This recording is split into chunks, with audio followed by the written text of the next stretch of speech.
छत्रपती संभाजीनगर जिल्ह्यातील वालूज परिसरातून एक मोठी बातमी समोर येते आहे। वालूज औद्योगिक वसाहती अंतर्गत येणाऱ्या रांजण गावात अवैध धंद्याविरोधात संपूर्ण गाव बंद आंदोलन पुकारण्यात आलंय।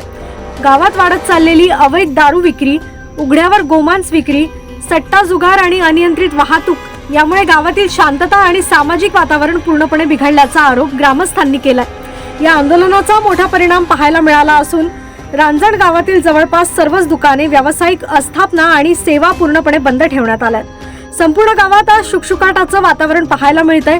या आंदोलनाचं सर्वात महत्त्वाचं वैशिष्ट्य म्हणजे महिलांचा मोठ्या संख्येने सहभाग। गावातील महिलांनी रस्त्यावर उतरून शांततापूर्ण मार्गाने अवैध धंद्याविरोधात तीव्र निषेध नोंदवलाय। ग्रामस्थांचं स्पष्ट म्हणणं आहे की या अवैध धंद्यांमुळे आरोग्याचे प्रश्न, पर्यावरणाची हानी आणि कायदा सुव्यवस्थेचा गंभीर प्रश्न निर्माण झालाय।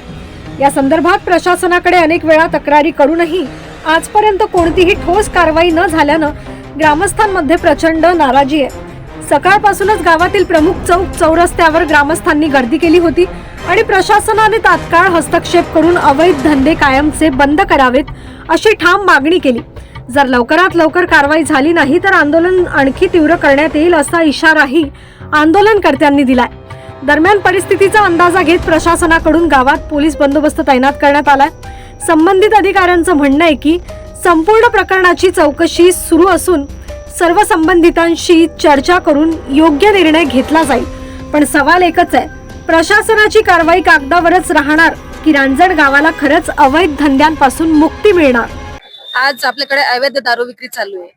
वेगवेगळे ते सट्टा असेल, काय असेल, ते पण आपल्याकडे भरपूर प्रमाणात चालू आहे। त्याच्यामुळं जे काही सामान्य जनता आहे त्यांना त्याचा त्रास होतोय, महिलांवरती अत्याचार होत आहे आणि गोमांस विक्री हे पण आपल्याकडे मागे एका ठिकाणी पकडण्यात आलं। ते आपल्या रांजणगाव नगरीमध्येच ते आणण्यात येत होतं असं आपल्याला कळालं होतं। तर त्याच्यावरती कठोर कारवाई झाली पाहिजे, कारण आपण हिंदुत्ववादी लोक असून जर ही घटना जर घडत असेल की जे गोमांस येत असेल तर ते खूप म्हणजे खूपच आपल्याला वाईट वाटण्याची कंडिशन आहे। असं व्हायला नाही पाहिजे। तर ते सर्वांवरती प्रशासनाने याच्यावरती निर्णय घ्यावा आणि हा सर्व कठोर कारवाई करून हे बंद करण्यात यावं। रांजणगाव शेनपुंजी या ठिकाणी आज जो बंद पुकारला गेला तो ग्रामपंचायतच्या मार्फत या ठिकाणी आज एक महिला सरपंच आहे, त्यांनी वेळोवेळी या ठिकाणी प्रशासनाला मागणी केलेली आहे की अवैध धंदे जे उघड्यावर दारू विकणे, उघड्यावर मांस विकणे, उघड्यावर गुटखा विकणे हे जे प्रकार या ठिकाणी चालतात, कारण कामगार वसाहत असल्यामुळे या ठिकाणी बऱ्याचशा महिला कंपनीत कामाला जातात आणि उघड्या दारू पिल्यामुळे त्यांचे मुलं व्यसनाधीन झालेली आहे, पिढी बर्बाद झालेली आहे आणि दारू पिऊन मुलं कामावून येणारे महिला, पुरुष असतात त्यांचा मोबाईल हिसकावणे, त्यांचे पैसे हिसकावणे अशा प्रकारचं जे काम या ठिकाणी चाललेलं आहे। या ठिकाणी गुन्हेगारी प्रवृत्ती या ठिकाणी वाढत आहे। या सर्वांच्या प्रवृत्तीच्या विरोधात, या गुन्हेगारीच्या विरोधात या ठिकाणी आज गाव बंदीची हाक या ठिकाणी ग्रामपंचायतच्या माध्यमातून पुकारली होती। जर बंद झाले नाही अवैध तर जर अवैध धंदे बंद झाले नाहीत, आम्ही या ठिकाणी प्रशासनाला आज निवेदन दिलेलं आहे, 8 दिवसापासून देत होतो। पण जर 8 दिवसामध्ये हे पूर्णपणे जर बंद नाही झालं तर हे आंदोलन अशाच प्रकारे चालू राहील।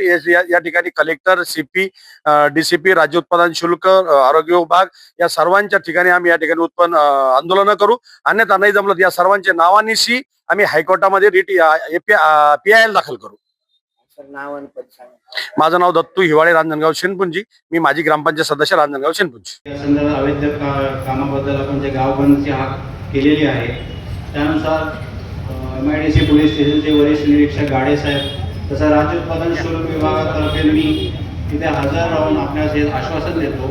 नवीन काही नाही, गाडे साहेबांप्रमाणेच आमच्या कारवाया चालूच आहेत आणि जसं आता आपले ग्रामस्थ म्हणलेले आहे की ग्रामपंचायतीकडून जे आम्हाला सहकार्य अपेक्षित आहे की जे काही अवैध धंदे जिथे चालू आहेत त्यांचे पत्र्याचे शेड वगैरे जर ग्रामपंचायतीने ते तात्काळ काढले, त्यासाठी गाडे साहेबांनी आश्वासन दिलेलं आहे की त्यांना पोलीस प्रोटेक्शन भेटेल। याच्यासाठी राज्य उत्पादन शुल्क विभाग पण तत्पर राहील आपल्या सेवेसाठी, ग्रामस्थांच्या याच्यासाठी। तर कुठेही काही अवैध विक्री, दारूची विक्री चालू असेल तिथं आम्ही कारवाया चालूच ठेवणार आहोत। तर मी पण गाडे साहेबांप्रमाणे आपल्याला एकच आश्वासन देतो की यापुढे पण ते कारवाया थांबणार नाहीयेत आणि फक्त कागदपत्रे नाही, जसं आपण म्हणलं की हे एका बाजूने काम न होणार आहे, हे दोन्हीकडून काम होणार आहे। तर आपण पण ग्रामस्थ म्हणून आम्हाला सहकार्य करावं प्रशासनाला आणि तात्काळ जे काही अवैध जिथे चालू आहेत ते आपल्या नजरेस पडले तर ते सगळं बांधकाम अवैधच आहे तर ते तात्काळ काढण्यात यावे। त्यासाठी काय जी मदत लागेल दोन्ही विभागाकडून आम्ही देण्यास तत्पर। धन्यवाद।